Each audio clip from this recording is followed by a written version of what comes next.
اس نے عمر کے تیور دیکھ کر پوچھا کہ عمر کدھر کا ارادہ ہے؟ جواب دیا کہ محمد صلی اللہ علیہ وسلم کی طرف جا رہا ہوں، وہ قریش کے معبودوں کو برا بھلا کہتا ہے، آج میں اس کا خاتمہ کرنے کا ارادہ رکھتا ہوں۔ اس نے کہا کہ محمد صلی اللہ علیہ وسلم کو قتل کر کے تم بنو ہاشم اور بنو زہرہ سے کیسے بچ سکو گے؟ عمر نے کہا لگتا ہے کہ تو بھی اپنا پچھلا دین چھوڑ کر بے دین ہو چکا ہے۔ اس نے کہا عمر میں تمہیں ایک تعجب کی بات نہ بتاؤں؟ تمہارے بہنوئی سعید اور بہن فاطمہ نے بھی اپنے آبا و اجداد کے دین کو چھوڑ دیا ہے۔ عمر یہ سن کر غصے سے بے قابو ہو گئے۔ اب ان کا رخ اپنی بہن کے گھر کی طرف ہو گیا۔ انہوں نے دروازے پر بڑی زور کی دستک دی۔ اندر سے آواز آئی، کون ہے؟ انہوں نے غصے سے جواب دیا، ابن خطاب۔ گھر کے اندر بہنوئی اور بہن سیدنا خباب بن ارت رضی اللہ عنہ سے قرآن پڑھ رہی تھی۔ عمر کی آواز سنی تو خباب رضی اللہ عنہ گھر کے اندر چھپ گئے۔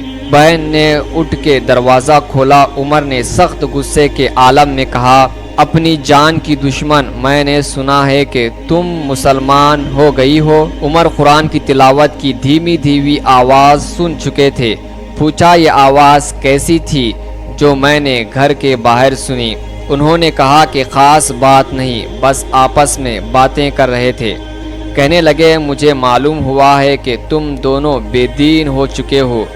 بہنوئی سعید رضی اللہ عنہ نے کہا، عمر یہ بتاؤ اگر حق تمہارے دین کے بجائے کسی اور دین میں ہو تو پھر بس ان الفاظ کا سننا تھا کہ آؤ دیکھانا تاؤ، جھٹ بہنوئی کو مارنا شروع کر دیا۔ بہن آگے بڑھی، اس نے اپنے خاوند کو چھڑانے کی کوشش کی تو اسے بھی تھپڑ مار دیا۔ اس کا چہرہ خون آلود ہو گیا۔ ابن اشاق مورخ کے مطابق سر میں چوٹ آئی۔ بہن نے روتے ہوئے کہا، اے ابن خطاب، جو جی چاہے کر لو، میں مسلمان ہو گئی ہوں۔ ہاں میں نے اسلام قبول کر لیا ہے۔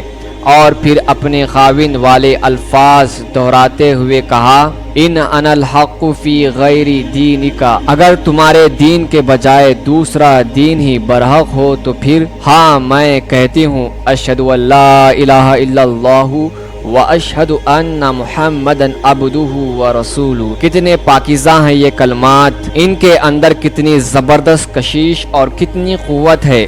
روتے ہوئے بہن جس کے چہرے سے خون بہہ رہا تھا اور وہ کس عزم، کیسے ولولے، کیسے حوصلے اور کتنے یقین کے ساتھ کلمہ حق، کلمہ طیبہ پڑھ رہی تھی۔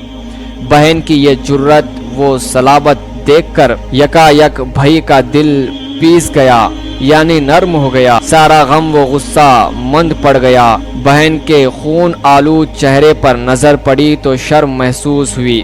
اب وہ بیٹھ گئے۔ کہنے لگے، اچھا یہ کتاب جو تمہارے پاس ہے ذرا مجھے بھی پڑھنے کے لیے دے دو۔ بہن نے جواب دیا، عمر تم ناپاک ہو، تم اسے پڑھنے کے قابل نہیں۔ لا یمسہ الا المطہرون، اس کتاب کو تو صرف پاک لوگ ہی چھو سکتے ہیں۔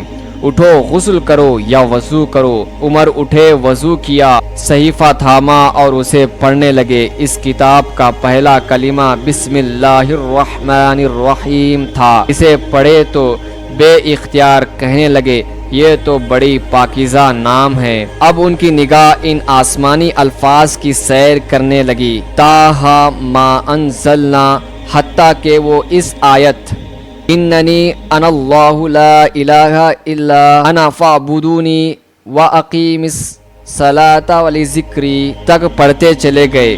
یہ سورہ طٰہٰ کی آیت تھی جو حال ہی میں نازل ہوئی تھی۔ یہ آیت پڑھنے کے بعد ان کے دل کی حالت بدلتے چلے گئی۔ وہ پہلے بھی مسلمانوں کو اپنے ایمان اور عقیدے پر پکا دیکھ کر خوشگوار، حیرت اور مسرت کے ملے جلے جذبات محسوس کرتے تھے۔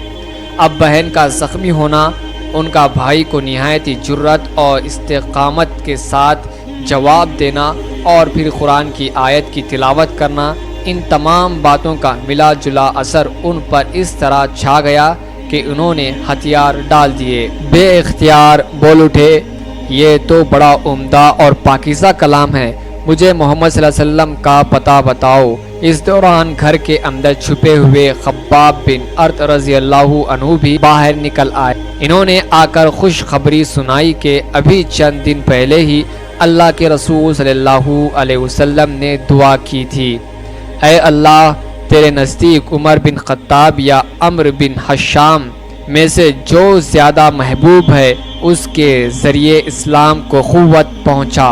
میں امید کرتا ہوں کہ تم ہی اللہ کے رسول صلی اللہ علیہ وسلم کی دعا کے مصداق ہو۔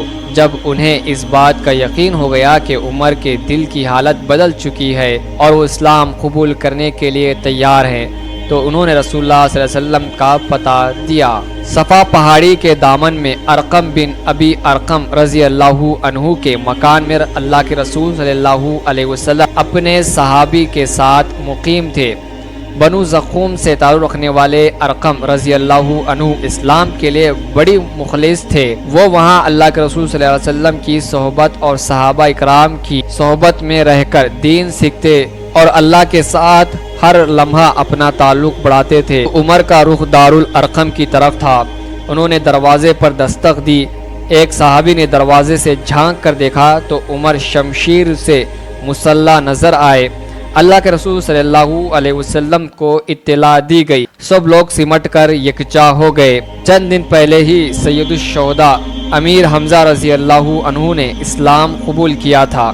یہ بھی بڑے نامور اور بہادر جرنیل تھے۔ صحابہ کو تردد تھا کہ مبادا عمر برے ارادے سے آئے ہو، کیونکہ ان کے گلے میں تلوار لٹک رہی ہے۔ سیدنا امیر حمزہ رضی اللہ عنہ نے ساتھیوں کو تسلی دی اور کہا، دروازہ کھول دو، اگر عمر خیر کی نیت سے آیا ہے تو ہم اسے خیر عطا کریں گے، اگر کوئی برا ارادہ لے کر آیا ہے تو اسے اس کی ہی تلوار سے اس کا کام تمام کر دیں گے۔ اللہ کے رسول صلی اللہ علیہ وسلم نے فرمایا، دروازہ کھول دو۔ عمر اندر داخل ہوئے تو اللہ کے رسول صلی اللہ علیہ وسلم نے ان کے کپڑے کو پکڑ کر اپنی طرف کھینچا اور ارشاد فرمایا، عمر، کیا تم اس وقت تک باز نہیں آؤ گے جب تک اللہ تعالیٰ تم پر بھی ویسے ہی ذلت و رسوائی اور عبرتناک سزا نازل نہ فرما دے جیسے ولید بن مغیرہ پر نازل ہوئی ہے۔ پھر فرمایا، یا اللہ، یہ عمر بن خطاب ہے، یا اللہ، اسلام کو عمر بن خطاب کے ذریعے قوت و عزت عطا فرما۔ عمر رضی اللہ عنہ نے بے اختیار با آواز بلند کہا، اشہد ان لا الہ الا اللہ و اشہد ان محمدا عبدہ و رسولہ۔ یہ سن کر مسلمانوں نے اتنی زور سے تکبیر کہی کہ اسے مسجد حرام اور چوراہوں پر موجود لوگوں نے بھی سنا۔ اب اللہ کے رسول صلی اللہ علیہ وسلم نے ان کی استقامت کے لیے دعائیں فرمائی۔ سیدنا عمر رضی اللہ عنہ کے اسلام لانے سے کفار کی صفوں میں کوہرام مچ گیا۔ مسلمانوں کو عزت و توقیر ملی، اسلام کی شان و شوکت میں اضافہ ہوا۔